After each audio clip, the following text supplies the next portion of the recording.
માતાજી મિત્રો, જય દાદા દ્વારકાથી, જય માં ભવાની, જય માતાજી મિત્રો. કેમ છો બધા? મજામાં? આજે મિત્રો વાત આપણે કરવી છે પારિવારિક શક્તિની. પરિવારની શક્તિ, સંગઠિત શક્તિ, કલિયુગે સંઘ્ય શક્તિ આપણે કહીએ છીએ. જે પરિવારની સંગઠિત શક્તિ હોય તો સર્વત્ર સમાજની અંદર એની શું અસર હોય, સર્વત્ર જ્ઞાતિની અંદર શું એની સમજણ હોય. તમારી પારિવારિક શક્તિથી શું ફાયદા થાય, પારિવારિક શક્તિ તૂટે તો શું ગેરફાયદા થાય. આ પારિવારિક શક્તિ છે એ તૂટે છે ક્યારે અને એના ઘાતક કોણ છે, અને આ પરિવારની શક્તિ આજે છિન્ન ભિન્ન થઈ છે એના પાછળ કયા પરિબળો છે, આના વિશે મિત્રો આજે આપણે સુંદર વાત કરવી છે. મિત્રો, આમ તો માનવ સમાજ એ સર્વત્ર આપણો પરિવાર છે, એને પણ આ લાગુ પડશે. સર્વત્ર સમાજનો સંગઠિત સમાજ પરિવાર પણ હોય. પણ મિત્રો, એક મુદ્દાસર આપણે વાત લઈએ કે આપણે એવડા મોટા વિશાળ નથી, આપણે એટલું બધું સંગઠિત કરી શકતા નથી કે સંગઠિત આપણી સાથે કોઈ થતા નથી, સંગઠનને કોઈ આટલું બધું સમજતા જ નથી, અને આપણે સમજાવી શકીએ એવી આપણામાં શક્તિ પણ નથી. તો મિત્રો, આજે મારે વાત કરવી છે પારિવારિક ભાવના, પારિવારિક સંગઠન શક્તિ. તો પારિવારિક ભાવના કેને કહેવાય? કે તમે એક કુટુંબ, આજ 15-20 જણાનું કુટુંબ હોય અને સંગઠિત થઈને રહેતા હોય, કે 5-10 માળાનું ઘરનું પરિવાર હોય, સંગઠિત રહેતા હોય, તો એનો ગેરફાયદો કોઈ ઉઠાવી શકશે નહીં. તમે આર્થિક પરિસ્થિતિથી માંડીને શારીરિક પરિસ્થિતિ સુધી કે તમે સર્વત્ર શક્તિ તરફ તમે જોશો તો તમારી કંઈક બોલબાલા હશે, સર્વત્ર સમાજમાં તમારી કંઈક બોલબાલા હશે. એનાથી તમે આગળ જાઓ એટલે તમારું કુટુંબ પરિવારની શક્તિ, સંગઠિત શક્તિ. તો તમારું કુટુંબ પરિવાર બધા સાથે રહેતા હશો તો કોઈ પણ પ્રકારની કોઈ પણને તકલીફ હશે, સામાજિક, વ્યવહારિક કે પછી કોઈ પણ ઓચિકતાની આવી પડેલી આપત્તિ, એમાંથી તમે બહાર નીકળી શકશો. અને તમારો પરિવાર જે સંગઠિત પરિવાર છે, કુટુંબ પરિવાર છે, એ ભેગું હશે એટલે તમને કોઈ પણ પ્રકારનું નુકસાન નહીં થાય, તમને કોઈ પણ પ્રકારની ચંડાળ ચોકડી છે એનો ફાયદો નહીં ઉઠાવે. અને કોઈ પણ તમારી પાસે કંઈ પણ એવું અણઘટ કરવું હશે તો 100 વાર વિચાર કરશે. હવે આવી રીતે તમે જુઓ તો સમાજ શક્તિ, જે સમાજ એક હશે એની સર્વત્ર જગ્યાએ નોંધ થશે, બીજા સમાજ નોંધ લેશે, પોલિટિક માણસો નોંધ લેશે. તમારે જે પણ સમૂહમાં કરવું હશે એનો વજન પડશે. તમારું કોઈ વિરોધ કરવા આવી શકશે નહીં, કારણ કે તમારું પ્રેરક બળ છે ને એ જબરજસ્ત છે. માટે મિત્રો, પારિવારિક ભાવના જે છે ને એ ના જેવી કોઈ પણ વસ્તુ નથી. કોર્ટ કચેરી, સામાન્ય વાતમાં ઝઘડા, આ બધું અટકી જશે. કોઈ પણ તમને ધાક ધમકી કે તમારી માથે દબનગીરી આ કરી શકશે નહીં. તમારા માથે કોઈ પણ મુશ્કેલી આવશે તો પાછલો જે તમારો પરિવાર છે, સામૂહિક પરિવાર છે, એની તાકાત જોઈ અને એ નાસી જશે. હવે મિત્રો, આ થઈ પરિવારની એક શક્તિ અને એના શું શું ફાયદા થયા. તમારો પ્રસંગપાત, તમારો બધું દીપી ઉઠશે, તમારું કંઈક નામ હશે, તમારામાં કંઈક વૈચારિક શક્તિ છે, બુદ્ધિક શક્તિ છે, અને કંઈ પણ ધાર્મિક શક્તિ છે, સાંસ્કૃતિક શક્તિ છે. આ જે તમારા વિચાર છે એ હર કોઈ સમાજની અંદર ફાયદાકારક છે એ વાવવા હશે, એ વિચારો તમારે કેવા હશે અને એ વિચારો ઉપાડવામાં આજે સામૂહિક શક્તિ હશે એ જોરદાર કામ કરશે. માટે મિત્રો, આ થઈ એક સંયુક્ત સંગઠન શક્તિ અને પારિવારિક શક્તિની વાત છે, પારિવારિક સંગઠિત શક્તિની વાત છે. હવે એ તૂટે છે ક્યારે એ વાત કરું તમને, કે તમારી આવી શક્તિ હોય ત્યારે હર કોઈ માણસને કાયમી માટે એના સમારકામ કરવું એ આપણી પારિવારિક શક્તિ તૂટતી નથી ને કઈ આમાં નબળી કરી નથી ને એનું ખાસ ધ્યાન રાખવું પડશે. તો એ કડી ક્યાં મળશે? તો એ જ્યારે તૂટશે ને ત્યારે સમજવું કડી તમારામાંથી જ હશે. કોઈ પણ માણસ તમારા પરિવારની અંદર સ્વાર્થી, લોભી અને નીચ પ્રકૃતિનો માણસ હશે અને એ જે તમારી સંગઠિત શક્તિ ચાલી રહી છે એની અંદર એમાં અમુક માણસો બેસાડીને અને એવી વાત કરશે કે આ વસ્તુમાં ફેરફાર કરવાની જરૂર નથી, આ થોડું ખોટું નથી, ત્યાંથી શરૂઆત કરશે. આમ કરી તો ત્યારે એની વાત ન અપનાવતા એને વાતમાં આપણે વિરોધ નથી કરવાનો, તત્કાલી વિરોધ નથી કરવાનો, પણ એને કહેવાનું છે કે વિચારશું, કાલે તમને જવાબ આપશું. જે એક માણસ બોલ્યો છે અને તમે 15 જણાએ સાંભળ્યું છે એ જુદો પડે એટલે 15 જણા એકત્રિત થઈ અને એનું મંથન કરો અને સમજો કે આજથી લગીને આપણે આવી રીતે ચાલતો આવેલું આપણો પરિવારનું સંગઠિત બળ માં આ માણસે, આપણા માણસે આવી રીતે કેમ કહ્યું, તો એનું કારણ શું? તો એના મૂળ સુધી પહોંચો તો તમને જાણવા મળશે કે એ માણસની નિજ સ્વાર્થ વૃત્તિ હોય.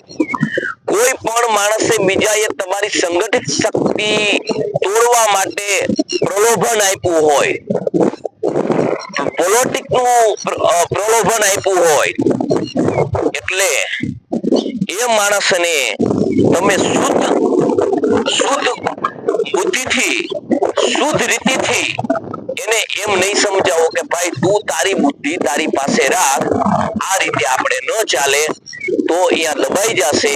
નહીતર ધીરે ધીરે કરતા એ માણસ તમારો બધાનો ઉપયોગ કરશે.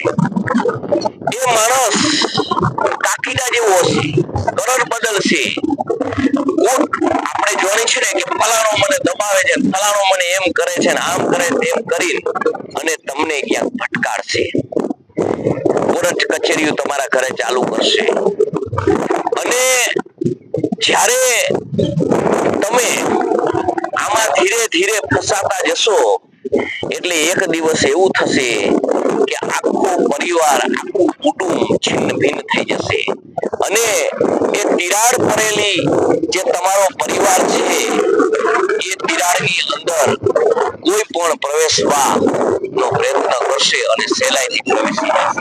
માટે મિત્રો, આવા નીચ પ્રકૃતિના જે માણસો જે છે, સમાજ તૂટે છે, સમાજને પોતાના સ્વાર્થ માટે વાપરે છે, એનાથી બચીને રહો તો જ તમારો સંયુક્ત પરિવાર રહેશે. આપણે જાણીએ છીએ કે આપણા પરિવારની અંદર આપણે સિમ્પલ દાખલો લ્યો કે સરપંચ થવું, સરપંચ થવું, મારે થવું તો મને ફાયદો થવાનો અને મારી નીચ પ્રકૃતિના કારણે હું આખા સમાજને છિન્ન ભિન્ન કરી નાખું અને ભેટા જેમ આખો પરિવાર એના માથે, એના પાછળ હાલું, એથી મારા ઉપયોગ કહેવાય. અને એનો ગેરફાયદો કોને થશે? તો કે હર કોઈના ઘરે એક દિવસ ગેરફાયદો થશે. કારણ કે એના લીધે ખટપટ વધશે, એના લીધે સમાજમાં તિરાડ પડશે, એના હિસાબે નીચ પ્રકારનો માણસ સામેનો એના ઘરે બેઠું થશે અને એની બુદ્ધિથી તમારો પોતીકો હશે એના પ્રત્યે ઝેર ઓકવામાં આવશે અને જોત જોતામાં તમે હજી સપને નહીં સેવું હોય ત્યાં તમારા પરિવારના સંગઠિત સૂરજનો અસ્ત થઈ જશે. માટે મિત્રો, આવા નીચ પ્રકારના માણસો કેવા થાય, કેવા હોય તો કે સરસ મજાના સરળ સ્વભાવના હોય, મીઠું મીઠું બોલતા હોય, એજ્યુકેટ હોય. આવા માણસો પોતાની વાત બીજાની ખોપરીમાં સહેલાઈથી ઉતારી શકતા હોય. આવી એની કૂટનીતિ ભરેલી જે વાણી છે એવી વાણીનો પ્રયોગ એ કરતા હોય અને એનું પરિણામ આખો પરિવાર ભોગવતું હોય. માટે આવા માણસોને તમે ક્યારે બચી શકો? તો ભગવાને મન અને બુદ્ધિ તમને સ્વતંત્ર આપી છે, એનો સ્વતંત્ર ઉપયોગ કરો. જો તમે એનો સ્વતંત્ર ઉપયોગ નહીં કરી શકો, તમે આ વસ્તુ સમજી નહીં શકો, તો એ તમારામાં તિરાડ પડશે. અને આનાથી ગેરફાયદો શું થશે? તો ગેરફાયદો એ થશે કે બીજો સંગઠિત પરિવાર છે એ તમારા ઉપર વાર કરશે, તમને નુકસાન પહોંચાડશે. તમારી શક્તિ એ જાણી ગયો છે અને તમારી પાછળ કોઈ નથી એવી સમજણથી એના પાસે રહેલી ચંડાળ ચોકડી જુદી જુદી અફવાઓના ઝેર કાનમાં ભરી અને તમને ઘાતક નુકસાન પહોંચાડશે. તમારા પાસે કોઈ નથી એવા નિરાધાર તમે બની જશો, કારણ કે તમારી પારિવારિક શક્તિ તૂટી ગઈ છે. તમારી પારિવારિક શક્તિ તૂટી છે એટલે જ તમને આ નુકસાન થયું છે.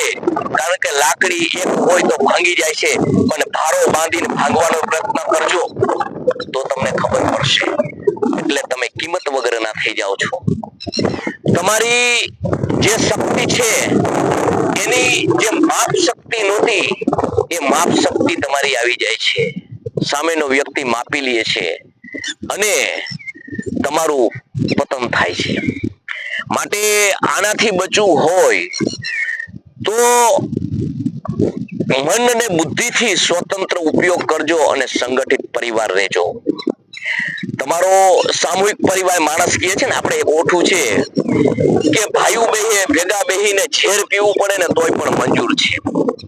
એટલે જેના ભાઈઓ જુદા હોય ને ભાઈ, ત્યાં મોટા પ્રકારની કાકચૂસી થતી હોય, ભરવાઈ થતી હોય. એટલા માટે મિત્રો હું કહું છું કે કોઈ પણ જાતનું ગમે તેવું નુકસાન ભોગવી લેજો, પણ ભાઈઓથી જુદા ન થજો. પારિવારિક તોડતા નહીં.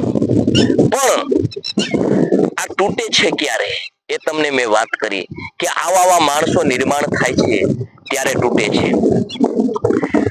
તો તમે સરળ સ્વભાવના હોય, તમે સરળ બુદ્ધિના હોય, તમે પોતાના કર્મ પાણે ખાતા હોય, છતાં તમારો પરિવાર ચાહતો નથી, તમારો પરિવાર તમને હોમી દેવા માંગે છે, તમારો પરિવાર તમને પોતીકો માનતો નથી, તો એનું કારણ શું હોય? તો સમજો કે જે આવો પરિવારની અંદર કોઈ પણ માણસ હોય તો આ માણસની શક્તિ વિકરાળ હોય, આ માણસ બુદ્ધિશાળી હોય, આ માણસ શું થવાનું છે એ પણ જાણતો હોય, આ માણસ કુટુંબમાં કેવા પ્રકારનો નીચ પ્રકૃતિનો છે એ પણ એને ખબર હોય. આ મારા કુટુંબ પરિવારને છિન્ન ભિન્ન કરે છે એની પકડ, એની સમજણ એ માણસમાં હોય. અને એ માણસનું સાલાને દિગંબર કરી નાખવાની શક્તિ ધરાવતો એ માણસ હોય, એ સામેનો નીચ પ્રકારનો માણસ કુટુંબ પરિવારમાં હોય એને ખબર હોય કે મને કોઈ પરિવારમાં નહીં તોડી શકે, આજ તોડી નાખશે, આજ મારું કીધું કરવા નહીં માને. ત્યારે એ માણસને એ આંખમાં ઘણાની જેમ પૂછે છે, ભલે ને પછી સગો ભાઈ હોય, પણ જે વૈચારિક, બૌદ્ધિક, સાંસ્કૃતિક બેજોડ જેની શક્તિ હોય અને ધીરે ધીરે જે સર્વત્ર સમાજમાં છવાઈ રહ્યો હોય એની આવી નીચ પ્રકૃતિના માણસોને ડર લાગે, નીચ પ્રકૃતિના સમાજમાં પરિવારના માણસને ભય લાગે કે મારું વર્ચસ્વ તૂટી જશે, એટલે એ માણસને તોડવા માટે જે પોતાનું જે ચાલુ સંગઠન છે એને એમ કહે કે ફલાણો આવું કરે છે, ટુકડો આવું કરે છે, એની વાહે હલાય નહીં, ઈ ઉગ્ર છે, એ આવો છે, તામીનસી બુદ્ધિનો છે. કારણ કે આવું ન કરે તો એની પીપુડી વાગે નહીં. એટલે આ માણસ છે એને સંગઠિત શક્તિ, પારિવારિક શક્તિ જે છે એ તોડેલી છે. એટલે પોતાનું જે વર્ચસ્વ ચાલે છે, પોલિટિક પ્રશ્નો ચાલે છે, જે રાજકારણના પ્રશ્નો ચાલે છે, અને જે કુટુંબ પરિવાર જે છિન્ન ભિન્ન કરી નાખ્યા છે, એ છિન્ન ભિન્ન પરિવારને આ માણસ એકઠા કરી રહેલો માણસ, સાચું કહેતો માણસ, સર્વત્રને પોતિકા કરી અને ચાલવાનો માણસ, ભગવાનને હૃદયમાં રાખી અને પ્રેમ કરવાનો માણસ થી એને ભય લાગે છે. એટલે આવા માણસ, આવા પરિવાર અને આવા પરિવારના માણસોને આ માણસને તોડવા માટે ઘણા દુઃખ સહન કરવા પડે છે. આ માણસ જે વૈચારિક શક્તિ, કુટુંબ પરિવારને પોતીકું માનવા વાળો આ જે માણસ છે એને પછાડવા માટે આ પોતાના જ પરિવારનો માણસ એને ઘાતક બને છે, નુકસાન પહોંચાડવા પ્રયત્ન કરે છે, અને બીજાની સામેના ફરી અને ચૂપકી સાધી અને અંદરથી ઘણું ખરાબ કરે છે. પરંતુ આ ક્યારે રોકાય? સર્વત્ર સમાજને, સર્વત્ર પરિવારને પોતાને મન અને બુદ્ધિથી વિચારવું જોઈએ કે આ માણસ કરવું કેમ બોલે છે, આ માણસ આટલું બધું આપણા પ્રત્યે લાગણીનું કેમ બોલે છે, અને આ માણસ, આ એક માણસ આપણા માટે આવું સરસ બોલે છે, આપણને સારું સમજાવે છે, એનો વિરોધ આપણો જ કેમ કરે છે? ત્યારે તમારે જાણવું, એના ભૂતકાળમાં જાવ તો તમને ખબર પડશે કે આપણો પરિવાર, આપણું કુટુંબ ક્યારે છિન્નભિન્ન થયું છે. ત્યારે તો આ જે માણસ છે હતો નહીં, ત્યારે તો આની બુદ્ધિ પ્રમાણે જ હાલ્યા આપણે.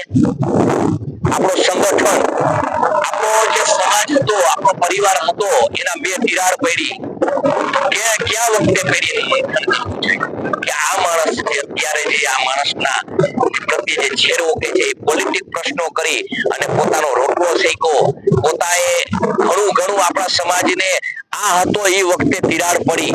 જો આવું મંથન કરે ને તો પાછો પણ સંગઠિત સમાજ થઈ શકે, સંગઠિત પરિવાર થઈ શકે, અને આ વ્યક્તિને હસેડીને પાછું પોતાના દિશાની અંદર પોતાની બેજોડ તાકાત મેળવી શકે. પણ આ કોણ કરી શકે?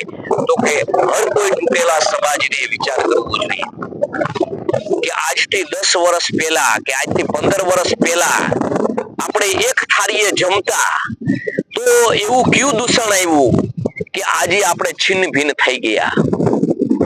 આજે આપણો પોતીકો લાગતો આજ કપાઈ રહ્યો છે, મારા હૃદયની અંદર કંપવાટ નથી થતો, તો એનું કારણ શું છે? આટલું બધું મારા જીવનમાં મારો પોતીકો હોવા છતાં ઝેર કેમ છે?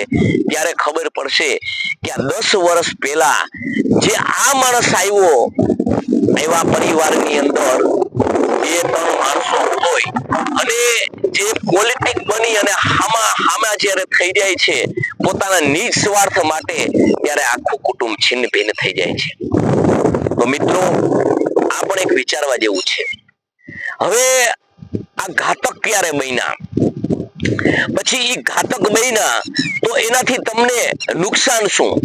તો કે ગમે તે તમને મારી જાય, ગમે તે તમને નુકસાન પહોંચાડી જાય, ગમે તે તમારો લાભ ઉઠાવી શકે, ગમે તે તમારા ન કરવાના કૃત્ય કરી શકે, તમારી આબરૂ ઉપર હાથ નાખી શકે, તમારું ગમે તે એનું ધાર્યું એ કરી શકે. એનું કારણ શું? કે તમે, તમારો પરિવાર છે તૂટી ગયો છે, તમારી શક્તિનું માપદંડ એને માપી લીધો છે. માટે મિત્રો, જો સંગઠિત રહેવું હોય સંયુક્ત પરિવાર રાખવો હોય તો આવ્યા બધા પરિબળોથી ચેતજો અને વિચારજો કે કોઈ એક માણસ તમારો જો ફાયદો ઉઠાવી જતો હોય અને તમે વર્ષો જાતા પણ તમે આટલી બધી નુકસાની ભોગવી હોય અને તમને સમજણ ન પડતી હોય તો તમારામાં ને ઘેટામાં કોઈ ફેર જ નથી. તમારામાં અને ઘેટા ગાડરમાં કોઈ ફેર જ નથી, કારણ કે ગાડર એક પડે એટલે બધા એમાં પડે. એ જોતું નથી જો કે ઓલું આગલું કેમાં ગયું. એટલે તમે પણ એક ઘેટા ને બકરા જ છો, પણ ફરક એટલો છે કે આકૃતિ તમે એટલા માટે મિત્રો આ એક પણ વિચારવા જેવું છે. હવે વાત કરીએ તો આવું જ્યારે બને, ઘટના ઘટે, આવું જ્યારે થાય તો એને બચાવવા માટે આપણે શું કરવું જોઈએ? સંગઠન શક્તિ એકત્ર કરવા માટે શું કરવું જોઈએ? તો સંગઠન એકત્ર શક્તિ કરવા માટે આપણે કોઈ પણ વર્ષમાં એક દિવસ કે 2 દિવસ એવા રાખવા જોઈએ કે વર્ષ દરમિયાન જે જે પ્રવૃત્તિ થઈ, જેને જેને પરિવારમાં તકલીફ ભોગવી, જે જે તકલીફ ભોગવે છે એ બધી વાત સમૂહમાં રજૂ કરવી જોઈએ.